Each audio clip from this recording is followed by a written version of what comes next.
हल्के में मत लेना माँ बाप को। आज दुनिया में हम जो हैं, हजरत मन्नानी मियां साहब जो हैं, खतीबे दकन जो है, शहजादा शोएबुल औलिया जो भी है, ये तो अपने माँ बाप की वजह से पैदा हुए, तब ये हुए वो हुए।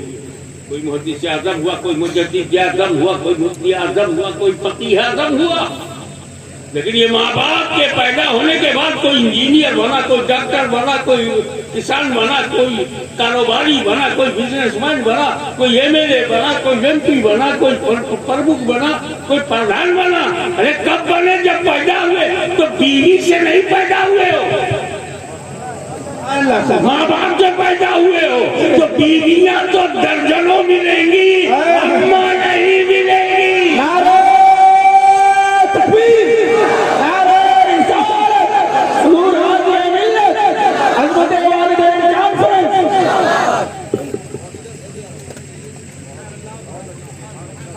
एक बात करके की चोट पर कहता हूँ कि अगर तुमने 10 बार हज किया है, एक ही फर्ज था। अगर तुमने रमजान के 30 रोजे रखे हैं, उससे ज्यादा रखे हैं, हालांकि 30 एक ही महीना पड़ता, हजारों रोजे, 10 हज, 40-50 साल की नमाज, नोट कर ले। तेरी 40 साल की मुसलसल नमाज, तेरा 40 बरस का रोजा महशर में काम नहीं आएगा। नौजवानों, अगर तेरे माँ बाप नाराज हो, अंदाजा लगा, अल्लाह ने अपनी जात के बाद माँ बाप की जात का जिक्र करके बताया कि ये तेरी माँ, इसे हल्के में मत ले, ये औरत ही नहीं है, इसमें बलिदान, कुर्बानी, तकलीफें, मुसीबतें, एक दिन नहीं, एक हफ्ता नहीं, एक महीना नहीं, 9 महीने तक तुझे झेलती रही। आज तू बीवी को पाकर मस्त हो गया, कोई बात नहीं, लेकिन फिर भी माँ है। हाशमी ये नहीं कहता कि बीवियां मोहब्बत नहीं करती, मैं बीवियों की मोहब्बत से इनकार नहीं करता, लेकिन इतनी बात तो सोच, बीवी ने तुझसे तब मोहब्बत किया जब तू भी जवान, वो भी जवान।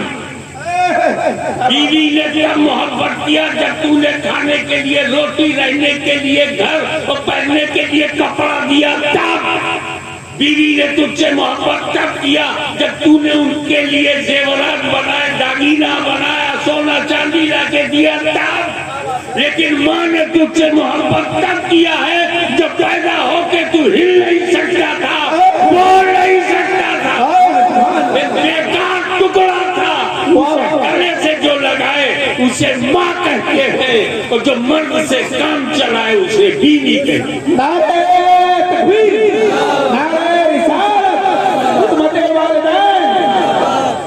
ये आओ आपको मैं पहले वाले दौर में लेकर, दौरे अव्वल में आलम ख्याल में चलो कि एक वाकया मिलेगा कि एक सहाबी, उन्होंने मन्नत मान ली अपने ज़ौक़ के मुताबिक कि अल्लाह अगर मेरी मुराद पूरी हो गई तो मैं जन्नत के दरवाजे का ऊपरी हिस्सा और चौखट चूमूंगा।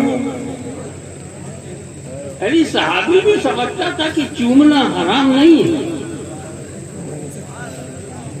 चूमना हराम होता तो मन्नत काहे को, हराम की मन्नत कोई मानेगा। और दरवाजा चूमा जा सकता है, जन्नत का दरवाजा चूमने की मन्नत, इसका मतलब है कि सहाबी रसूल के अकीदे में जन्नत के दरवाजे का बोसा लेना जायज है, जब भी मौका मिले चूमा जा सकता। अल्लाह की जान देखिए, इस तरह की कोई मन्नत बताओ, दुनिया में रह के जन्नत का दरवाजा कैसे खुला? उसमें तो चलो जन्नत से ताल्लुक है, मोहब्बत है। मैं आपको एक मुफ्ती साहब की बात बताऊं, उनके 4 बेटी पैदा हुई, बेटा नहीं हुआ। तो बीवी ने अमल के बाद कहा, हे अल्लाह, अगर मेरे घर में बेटा पैदा हो गया तो मस्जिद में ढोल बजवाऊंगा। अल्लाह की शान देखो, बेटा पैदा हो गया। बड़ा बेनियाज है, तुम्हारी मन्नत गलत हो मगर वो तो करम वाला है, मेहरबान। अब जब बेटा पैदा हो गया तो बुलाया शौहर, हे मियाँ, हमारी नीयत यही रही, यही मन्नत रही और इसका पूरी करेंगे। ये हमारा कमिटमेंट है अल्लाह से कि लड़का पैदा होगा, बेटा पैदा होगा तो हम मस्जिद में ढोल बजवाएंगे। मुफ्ती साहब बोले, अभी मैं 40 दिन जमात से लौटा हूँ, मस्जिद में ढोल? अरे ढोल बजाना हराम है, अल्लाह के घर में कैसे बजाऊंगा? कहे मौलवी, तू चाहे जिस जमात का अमीर हो, तुझे ढोल बजाना होगा। अगर मेरा बच्चे को कुछ गड़बड़ हो गया ना, तेरी गर्दन दबा दूंगी। और नहीं बजाएगा तो जा मस्जिद में रहे, इधर आना मत। वजू का पानी पी पी के रहे। तिरिया हट, वो कहा भैया गनीमत, ये अजीब औरत ढोल बजवा रही है। कम से कम उससे तो बेहतर है जो 14 साल के लिए बनवास नहीं करा रही है। घबराए हुए आए, ढोल मस्जिद में, मेरी इमामत का क्या होगा? सहारनपुर को क्या जवाब दूंगा? मरकज से पेमेंट रुक गया तो घबराहट बढ़ गई। अब जुमे का दिन है, इमाम साहब गर्दन में ढोल लगता है, मस्जिद में दाखिल हुए।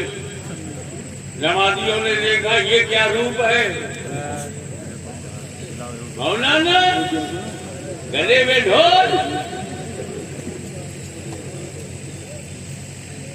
बीवी का खौफ। सुन्नी होता तो बीवी से ज्यादा अल्लाह से डरता, अल्लाह से ज्यादा बीवी से डरता। गले में ढोल लटकी हुई है, पब्लिक देख रही, सब हैरत में है। मेंबर पर खड़ा हो गया, चालाकी देखो। बोले आज मैं तुमको सिर्फ जबानी फतवा नहीं दूंगा, प्रैक्टिकल फतवा। भागी ने पूछा, प्रैक्टिकल फतवा कैसा? कहा, देखो ये ढोल है, ये ढोल है, इधर से बजाओ तो हराम, इधर से बजाओ तो हराम, दोनों को साथ साथ बजाओ तो हराम।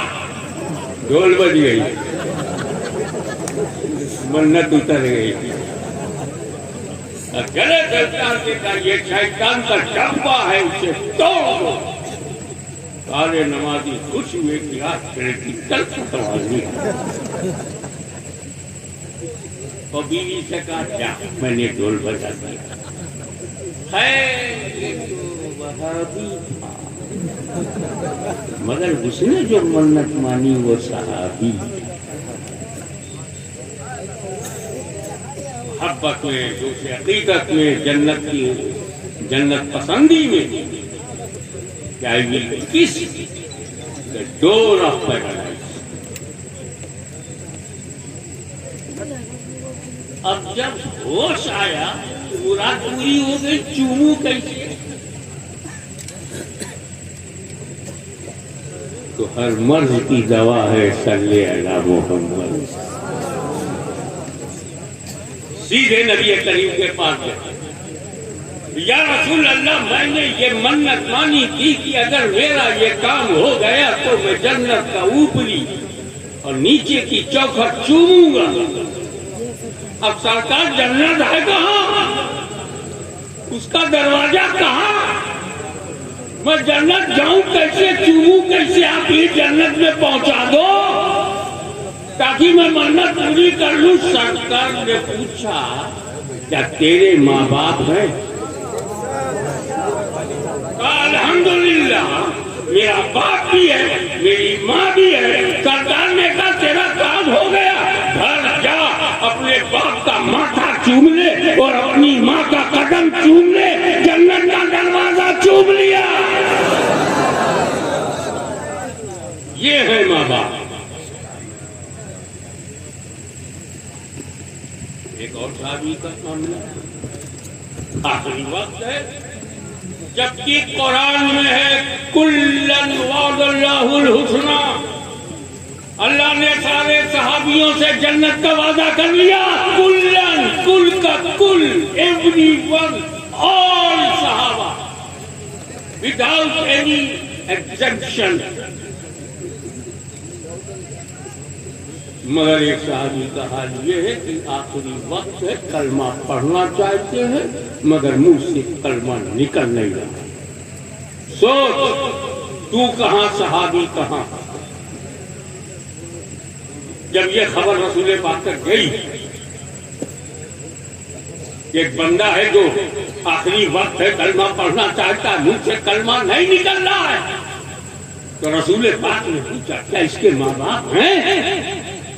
जवाब दिया रसूलुल्लाह, बाप नहीं है मगर माँ है। बुलाओ माँ को। माँ को बुलाया। सरकार ने पूछा क्या तू अपने बेटे से नाराज है? कहा या रसूलुल्लाह, मैं बहुत नाराज हूं, मैं बहुत नाराज हूं अपने बेटे से, तो माफ कर लो। आप हुक्म देंगे तो मैं जबान से माफ कर दूंगी, मगर बात जो दिल की है, ये हमेशा अपनी बीवी को मुझ पे तरजीह देता,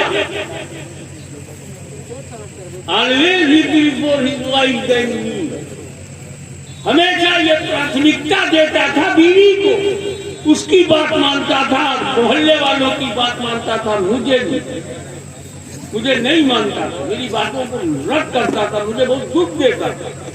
आई कान मैं माफ नहीं कर पाऊंगी, आई एम सॉरी। हुजूर सल्लल्लाहु अलैहि वसल्लम ने फरमाया जाओ लकड़ियां ले आओ। लकड़ियां आ गई, आग लगा दो, लकड़ी लगा दी गई। सरकार फरमाए तो कुछ टाइम लगता।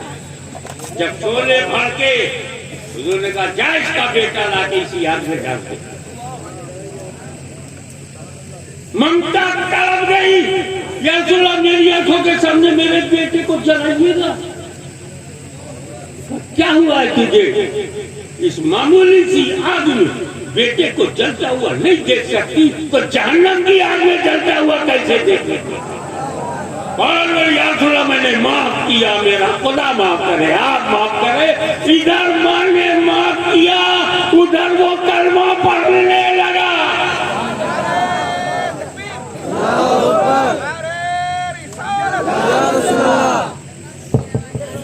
हल्के में मत लेना माँ बाप को।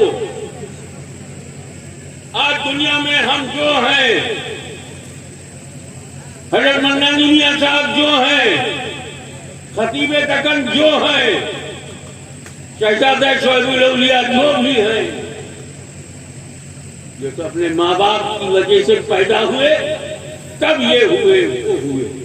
कोई मुहद्दिस आज़म हुआ, कोई मुजद्दिद आज़म हुआ, कोई मुफ्ती आज़म हुआ, कोई फकीह आज़म हुआ, लेकिन ये माँ बाप के पैदा होने के बाद कोई इंजीनियर बना, कोई डॉक्टर बना, कोई किसान बना, कोई कारोबारी बना, कोई बिजनेसमैन बना, कोई एमएलए बना, कोई एमपी बना, कोई प्रमुख बना, कोई प्रधान बना। अरे कब बने? जब पैदा हुए। तो बीवी से नहीं पैदा हुए हो, माँ बाप से पैदा हुए हो। तो बीवियां तो दर्जनों मिलेंगी, अम्मा नहीं मिलेंगी।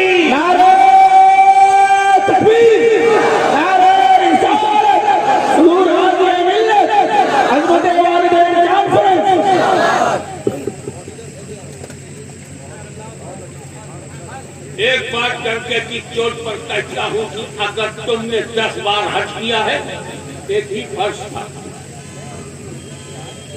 अगर तुमने रमजान के 30 रोजे रखे हैं, उससे ज्यादा रखे हैं, हालांकि 30 एक ही महीना पड़ता, हजारों रोजे, 10 हज, 40-50 साल की नमाज, नोट कर ले। 40 साल की मुसलसल नमाज, 40 बरस का रोजा, महशर में काम नहीं आएगा। नौजवानों, अगर तेरे माँ बाप नाराज हो, अंदाजा लगा, अल्लाह ने अपनी जात के बाद माँ बाप की जात का जिक्र करके बताया कि ये तेरी माँ, इसे हल्के में मत ले, ये औरत ही नहीं है, इसमें बलिदान, कुर्बानी, तकलीफें, मुसीबतें एक दिन नहीं, एक हफ्ता नहीं, एक महीना नहीं, 9 महीने तक तुझे झेलती रही। आज तू बीवी को पाकर मस्त हो गया, कोई बात नहीं, लेकिन फिर भी माँ है। हाशमी ये नहीं कहता कि बीवियां मोहब्बत नहीं करती, मैं बीवियों की मोहब्बत से इनकार नहीं करता, लेकिन इतनी बात तो सोच, बीवी ने तुझसे तब मोहब्बत किया जब तू भी जवान, वो भी जवान। बीवी ने तब मोहब्बत किया जब तूने खाने के लिए रोटी, रहने के लिए घर और पहनने के लिए कपड़ा दिया। तब बीवी ने तुझसे मोहब्बत तब किया जब तूने उनके लिए जेवरात बनाए, दागीना बनाया, सोना चांदी लाके दिया। तब लेकिन माँ ने तुझसे मोहब्बत तब किया है जब पैदा होके तू हिल नहीं सकता था, बोल नहीं सकता था, बेकार टुकड़ा था, उसे गले से जो लगाए उसे माँ कहते हैं, और जो मर्द से काम चलाए उसे बीवी कहते हैं।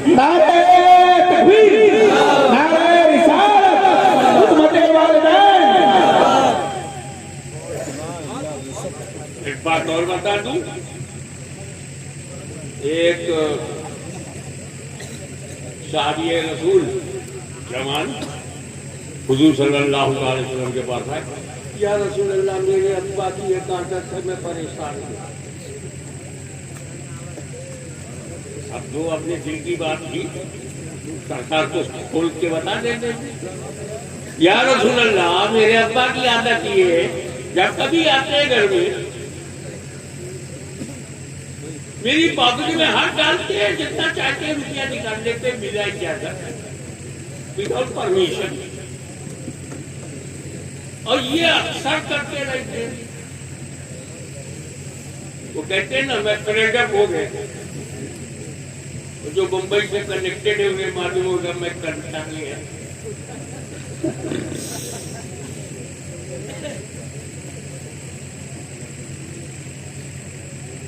और जो समझदार लोग हो कहते मैं अमित शाह हूँ। एक ही झटके, अभी तो झटके खाने का जमाना आ रहा है, तो परेशान कि मेरे अब्बा मेरी जेब में हाथ डाल के जितना चाहते निकाल लेते, बताते तक नहीं। या रसूलल्लाह, मैं क्या करूं? तो जो सरकार के अल्फाज है वो बता, अंका वो मालो का ले, अभी तू, तेरा माल तेरे बाप का है। तो हर बेटा बाप की प्रॉपर्टी है। Every son is property of parents. माँ बाप तेरे मालिक है, तू उनकी मिल्कियत है। अगर बीवी बगैर इजाजत शौहर की जेब से पैसा निकाले तो चोर है, और माँ बाप निकालने तो उनका जोर है। इसलिए अजमत वालिदैन कॉन्फ्रेंस किया जा रहा है ताकि पटा लो अपनी अम्मा को, अपने वालिद को राजी खुदा रसूल हो जाए। एक जरूरी बात, औलिया अल्लाह की कब्रों को चूमना चाहिए या नहीं?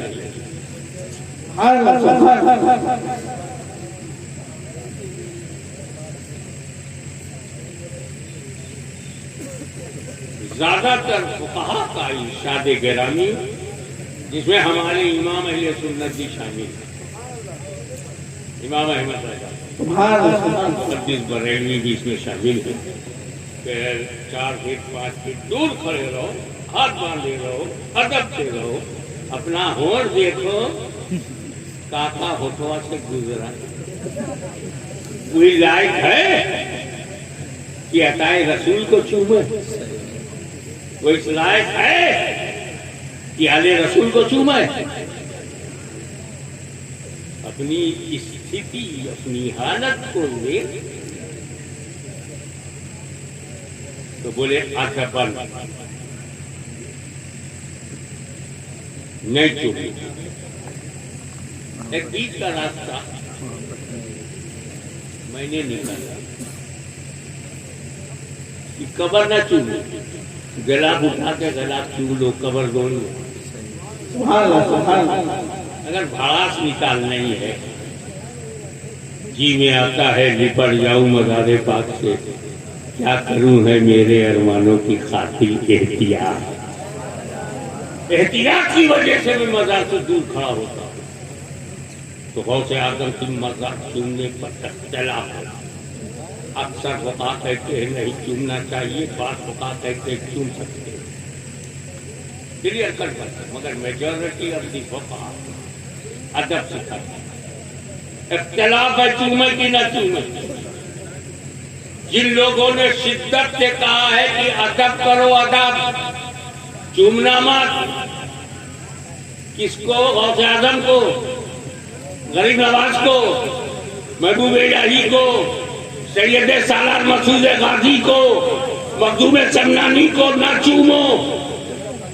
लेकिन वही फुक़हा, वही मुफ्ती, जब माँ बाप की बात आई, कहा माँ बाप की कब्र चूमो। कंपेयर करो, अंदाजा लगाओ, तेरे लिए तेरे माँ बाप कहाँ हैं? बगदाद का गौसे आज़म आला तरीन है, अजमेर का गरीब नवाज आला तरीन है, बहराइच का सैयद सालार आला तरीन है। लेकिन कब्र के चूमने में एहतियात की बात की जाती है। जब माँ की बात आती है तो कहा जाता है माँ की कच्ची कब्र भी हो तो चूमो। अंदाजा लगाओ तेरी माँ का दर्जा क्या है, अंदाजा लगा कि माँ का मकाम क्या है, माँ बाप की अजमत क्या है। जाओ जगह जाओ। वैसे चूमना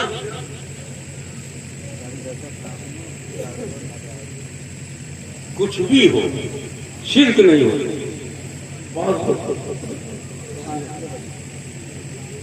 क्योंकि रसूल पाक शिर्क मिटाने आए। शार्ट टेक्स्ट पॉसिबल जैसे मैं आपको बताऊं कि 360 पत्थर जब बाहर निकाले गए तो अलबे ख्याल में मैंने सोचा सरकारी हजर असवद भी पुराना पत्थर है। अबू लहब जैसे लोगों ने इसे चूमा नहीं, चाट लिया। अथवा शहबाज चाटते थे, अबू लहब चाटता था, अबू जहल चाटता था, उसका थूक लगा है। सरकार जब सारे पत्थर बाहर निकल रहे हैं, हजर असवद को भी बदल दीजिए।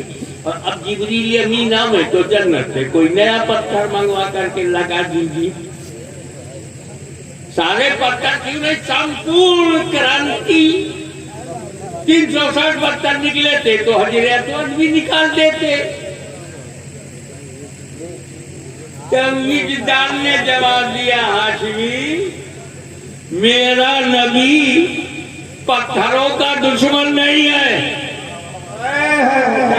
मेरा नबी पत्थरों का दुश्मन नहीं है। हाशमी सुन, ये मदीने वाला, ये मक्की मदनी, ये पत्थरों का दुश्मन नहीं है। काबे से वही पत्थर निकलेगा जो पूजे जाते थे, वो नहीं जो चूमा जाता था। नारे तकबीर, नारे रिसालत, मुरादिए मिल्लत, मसलके आला हजरत। और लास्ट बट नॉट लीस्ट, नौजवानों, अगर तुम्हारे माँ बाप दोनों हैं तो अपने माँ बाप की किसी बात को ना मत बोलो। पैदा हुए तो 5 बरस के हो, अम्मा जो बोली यस, अब्बा जो बोले यस। 8 साल के हुए जो माँ बाप बोले ओके। 12 साल का तू हो गया, जो माँ बाप कहे हाँ। 14 साल का हो गया, जो माँ बाप कहे हाँ। आखिर बालिग हो गया, तू जो बोले अम्मा अब्बा बोले हाँ, तो गुलाम बन गया ना तू, गुलामी समझ गया तू, प्रैक्टिकल प्रॉपर्टी बन गया तू, अपने माँ बाप का गुलाम बन गया। 15 साल गुजर गए, कभी ना किया ही नहीं, न माँ को न बाप को। तो हमारे अंदर क्वालिटी पैदा हो गई कि हम 2 की अताअत कर सकते हैं, हम एक वक्त में 2 के गुलाम बन सकते हैं। और प्रैक्टिस किया माँ बाप, और इस प्रैक्टिस से हम गुलाम बन गए 2 के, और ना नहीं किया 2 से। तो जब माँ बाप दुनिया में नहीं रहेंगे, यही गुलामी काम आएगी और हम गुलाम बन जाएंगे अल्लाह रसूल के। हम गुलाम बन जाएंगे अल्लाह रसूल के। तो घर से प्रैक्टिस किया और जन्नत तक माँ बाप की अताअत और माँ बरदारी हमें अताअत इलाही और अताअत नबवी की एनर्जी अता करता है। अज़मत वालिदैन का मतलब ये है कि तुम अपने अस्तित्व को, अपने वजूद को जितना कीमती समझते हो, ये सब ये तुम्हारे जिस्म में किडनी है, लीवर है, दिल है, दिमाग है, भेजा है, आंखें हैं, जिंदगी के लिए जितनी जरूरत है सब है। दिल न हो तो क्या करते, दिमाग न होता तो क्या करते, जिगर न होता तो क्या करते, कलेजा न होता तो क्या करते। मुझे बता, तेरे जिस्म में ये सारे बदन के टुकड़े तेरी माँ के खून से। तो माँ वही है जिसके खून से हम बने हुए, माँ वही है जिसकी कोख से हमने जन्म लिया, माँ वही है, पुत्र वही है जो माँ की कोख से जन्म ले, माता वही है जिसकी कोख से पुत्र जन्म ले। ये मेरे घर में जो एक औरत है, उसी की कोख से मैं पैदा हुआ हूं, वही मेरी माँ है। हमारी माँ बाजारों में नहीं है, हमारी माँ व्यापारियों में नहीं है। हम अपनी माँ का दूध पीते हैं, माँ का दूध बेचते नहीं। और अगर हम तुम्हें कुछ नहीं कहते, कोई जबरदस्ती नहीं, अगर उन्हीं की औलाद हो और पशु के कोख से जन्म लिया है, ये तुम्हारा मुकद्दर है। क्योंकि आदमी से सर्वश्रेष्ठ सृष्टि में कोई नहीं है। तो अगर औरत से पैदा हुए हो तो सुपीरियर है, और जानवर से पैदा हुए तो इंफीरियर है। तुम ही नीचे जा रहे हो तो मैं कौन होता हूँ हाथ पकड़ के ऊपर लाने। जो चॉइस, लेकिन याद रखना, माँ अगर नाराज है तो न मौलवियत काम आएगी, न इबादत काम आएगी, न 40-40 दिन तक भटकना रहना काम आएगा, न हज और ज़कात की अदायगी काम आएगी। माँ बाप को हल्के में मत लेना। कुरान वला ताबुदू इल्ला इय्याहू, अल्लाह के सिवा किसी की इबादत न करो। और आज शैतान बोल गया, कहा यार अगर ये माँ बाप का हो गया तो अल्लाह रसूल का हो जाएगा, माँ बाप का हो गया तो अल्लाह रसूल का हो जाएगा। तो कहा डिवीजन करो माँ बाप में, अम्मा का हो जाए अब्बा को छोड़ दो। इब्लीस सोचा मेरा काम तो हो गया, अम्मा का हो जाए और अब्बा को छोड़ दो। आपके दिल में घुसा, आपके विचारों में कब्जा किया और आपने एक ट्रक खरीदा, उस पर ले माँ की दुआ, माँ की दुआ, जय माता दी। माता, हाँ तो का पिता गाली देता है। माँ की दुआ तो क्या पाप का दुआ देता है? काट दिया लोगों ने बाप से, शायरों ने भी माँ माँ। किसी को घर मिला, किसी को मकान में सबसे छोटा था, मेरे हिस्से में माँ आई, बाप नहीं आया। इसीलिए कुरान ने वालिदा नहीं कहा, वबिल वालिदैन, माँ बाप दोनों की फर्मा बरदार। मीठा मीठा तो सभी पी जाते हो, जब बाप कोई कड़वी बात कहे, जब बाप कोई कड़वी बात कहे, दिल को दुखाने वाली, उस पर को अच्छा आपका। ये है अता फर्मा बरदारी। फजर में गहरी नींद आ रही है मगर उठ के नमाज पढ़नी है, ये है अल्लाह की फर्मा बरदारी।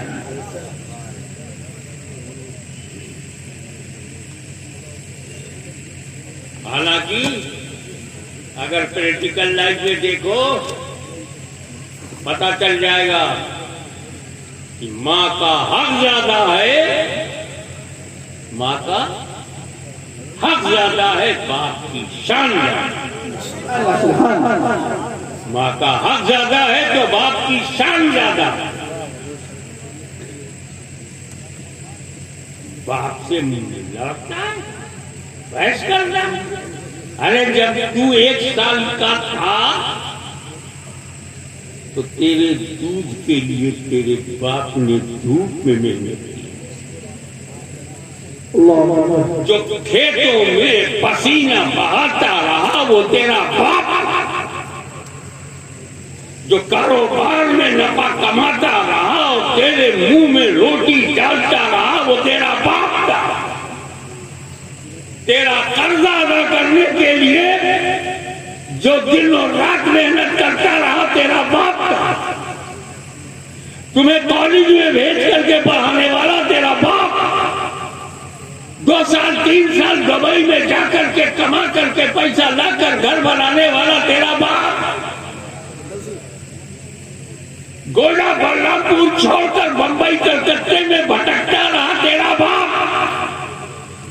तेरी माँ कमरे में बन रोटी पकाती रही बस।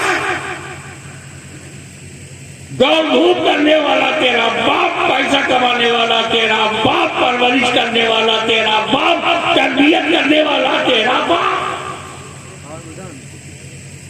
तो माँ ने दर्द की जो लहरें हमारी पैदाइश के लिए बर्दाश्त किया, माँ का हक ज्यादा और हमें खिलाने पिलाने के लिए मेरे बाप ने जो मेहनत किया, मेरे बाप की शान ज्यादा। इसीलिए रब ने फरमाया वला तुशरिकू बिही शैअन वबिल वालिदैनि इहसाना वला ताबुदू इल्ला इय्याहू वबिल वालिदैनि इहसाना। मैं मुबारकबाद देता हूँ इस पूरे इलाके को कि वक्त की सबसे बड़ी जरूरत बच्चों को माँ बाप का गुलाम बनाना। सच्चे माने में जो गुलाम हो जाता है वही पैरोकारे इस्लाम हो जाता है। और नौजवानों, जन्नत घर के अंदर है, बाहर ढूंढने की जरूरत नहीं। एक आखिरी बात, आदत बनाओ। और ये आदत मैं कह नहीं रहा हूं, इस पर मेरा अमल था, आज भी है।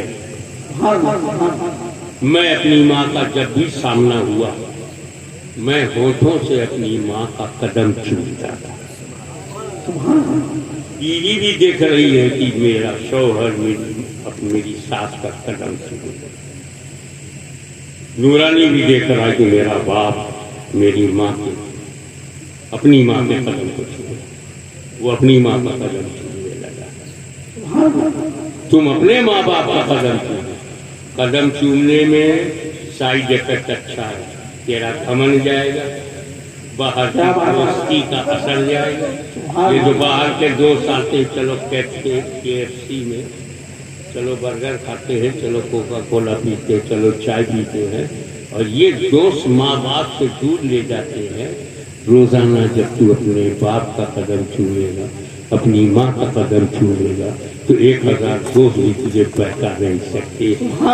ये वजीफा बना ले नौजवान, आज ही से ये वजीफा बना ले कि जब तू घर से बाहर निकलेगा तो माँ बाप का कदम चूमेगा, और जैसे ही बाहर से अंदर आएगा माँ बाप का कदम चूमेगा। इधर तू कदम चूमता रहा, उधर करम बरसता रहा, और वबिल वाले देने साला का हुक्म अमलन पूरा हो गया। वाक़िअ दावाना अल्हम्दुलिल्लाह।